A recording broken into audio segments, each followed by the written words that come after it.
Fights are dramatic. There's no question about that. That's why most action-based series will inevitably end with a fight.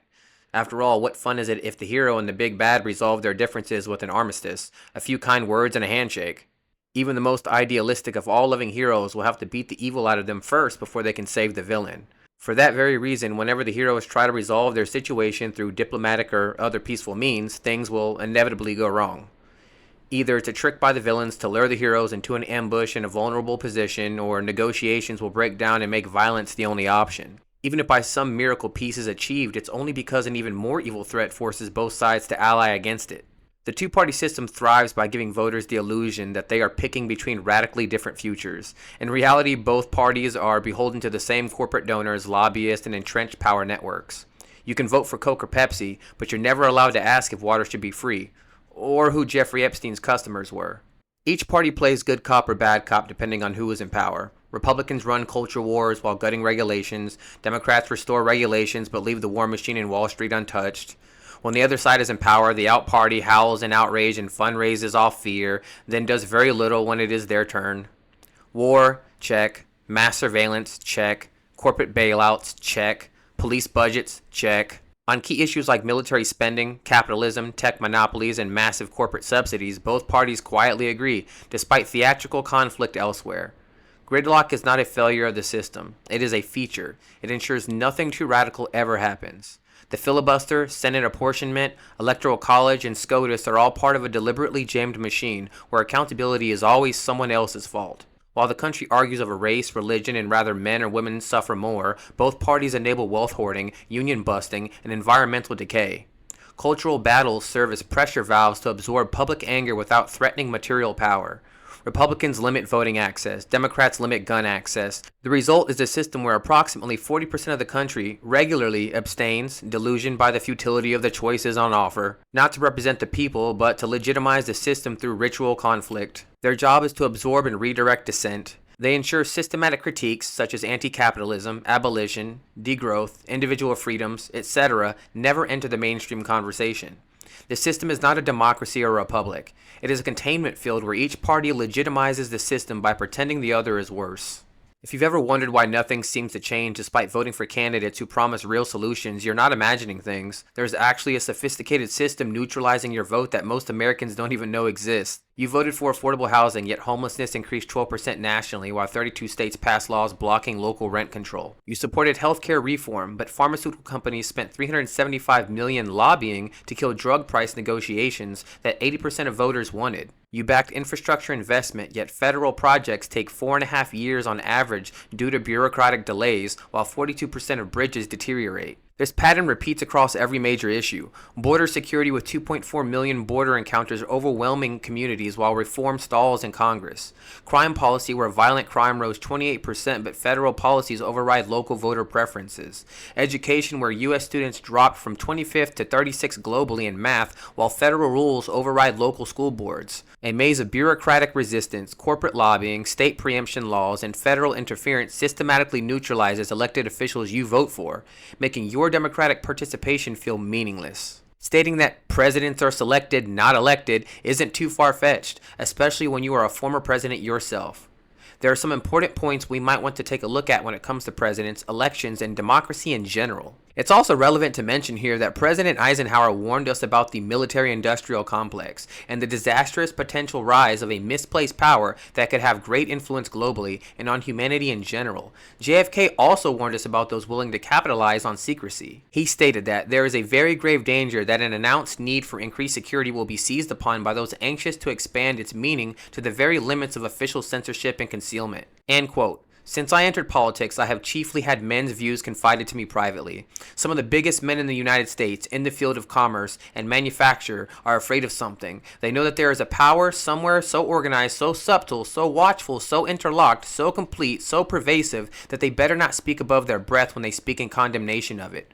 Woodrow Wilson. Presidents, politicians, and overall governmental policy is heavily influenced by major corporations, and this reality is not really a secret anymore. A great example is the revolving door between Monsanto and various government agencies like the FDA. Similarly, there is the example of Barack Obama appointing Michael Taylor, former Monsanto VP, to Food Safety Czar. We see this type of thing happening throughout history. For example, David W. Beer, former head of government affairs for Genentech Inc., was also chief domestic policy advisor to Al Gore when he was vice president. Another example is Linda J. Fisher, former assistant administrator of the United States Environmental Protection Agency's Office of Pollution Prevention, Pesticides, and Toxic Substances, also a vice president of government and public affairs for Monsanto Corporation. The list goes on and on. Most of this is done through lobbying. There are always lobbyists for GMOs, fracking, nuclear power, bank regulation, and more. This is why we always see government policy favoring the interests of these big corporations despite being against the interest of the rest of the planet. I'd also like to mention that corporations are constantly breaking the law, destroying the environment with toxic dumps, dislocating and uprooting people from their homes, and wreaking havoc on the planet. At this moment, this degradation is out of control, but we still have a small window of opportunity to change it. The media is no different. For example, in 2013, Obama signed a modification of the Smith-Mundt Act, which gave the federal government the ability to spread more propaganda using mainstream news networks. This is the reason news sources like ABC, NBC, CNN, and even Fox often have the exact same article titles or content. How can we live in a democracy or a republic when, according to some historians, the United States alone classifies over 500 million pages of documents every single year? Consider how a researcher might study the official history of their country. How is this even possible when most of that history is kept secret for the sake of national security? Scientists working for the Canadian government are starting to raise their voices, accusing the federal government of muzzling them and their findings on various issues. Even inventions and patents are delayed due to secrecy orders. There were over 5,000 inventions under secrecy orders at the end of fiscal year 2014, which marked the highest number of secrecy orders in effect since 1994.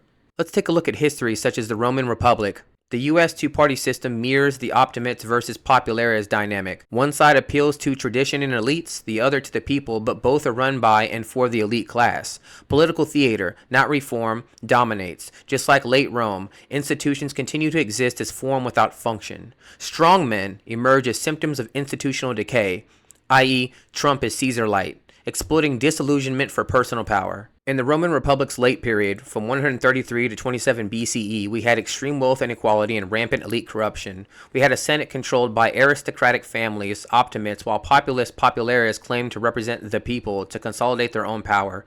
Use of mob violence and political spectacle to shut down reformers, and democratic institutions hollowed out while real power shifted to generals and oligarchs, such as Caesar, Pompey, and Crassus. Let's take another look at the Weimar Republic from 1919 to 1933. U.S. politics often swings between incompetent centrism and rising authoritarianism. Both parties blame the fringes while failing to deliver basic stability.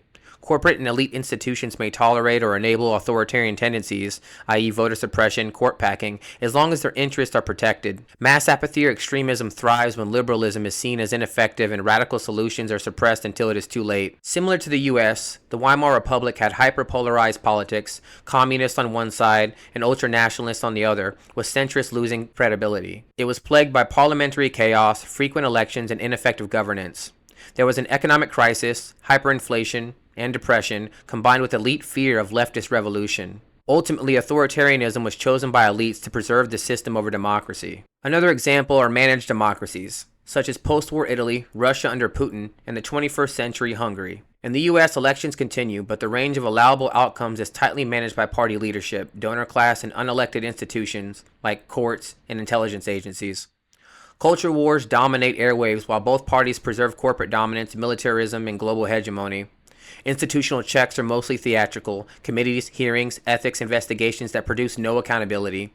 Voters are participants in ritual, not decision makers. Some similarities? Electrical systems exist, but real power is concentrated in the executive or a ruling party alliance. Opposition parties function, but are either co-opted, weakened, or allowed to exist only within safe limits. Media and political discourse are manipulated to reinforce dominant narratives, often through cultural polarization. Citizens can vote, but nothing fundamentally changes. If you fully analyze these three subjects in detail, violence inevitably becomes your only option for progress. When you live in an oppressive society with built-in systems of control that prevent you from altering that society and have no way to be successful within the system while staying true to yourself, your only alternative is to destroy that system. Authorities push the myth of non-violence as the only legitimate form of resistance, even as they use violence to punish the non-violent.